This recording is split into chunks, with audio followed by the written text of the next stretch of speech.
What is the key to self-love? In a word, the key to self-love is grace. That's certainly a loaded word. So what does that mean? What does grace mean? Rather than when you're looking out at the world and adjusting your lens for the time frame and having compassion for other beings, it's turning it inward on yourself. So the key to self-love is adjusting your lens, dilation in a way that we talk about a lot, dilation for yourself, but turning it inward.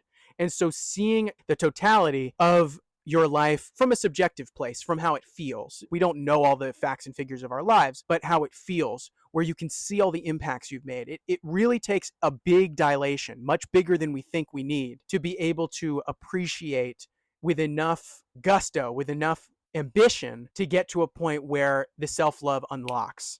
And it's like taking down the dam. And I have found that's what's on the other side of the dam when I pull the lever, is it's just rushing water of self-love that comes in. And what that self-love is, its grace, is its allowance for everything, all the mistakes. It turns them into miraculous lessons, purifies everything. It turns everything into, like, it's like a metaphor that someone, Damien Eccles, I think, is the one who talked about it, but I think he got it from somebody else. But when you have a gross glass of water, if you just turn the faucet on and let it sit there, the water's going to flush it all out. Like, all the grossness is going to go away. And by the end, you can definitely drink the water because it's just the purified water by that point. So not only does it dilute it, but it cleans everything out. And so I think that process is the key to self-love. And so pulling that lever, which you could say pulling the lever is the key. Some people describe it as crying out to God, but you just cry out to a part of yourself that is inherently capable of the awakening, as I talked about with the flower, necessary to just not awaken because that's what you're supposed to do,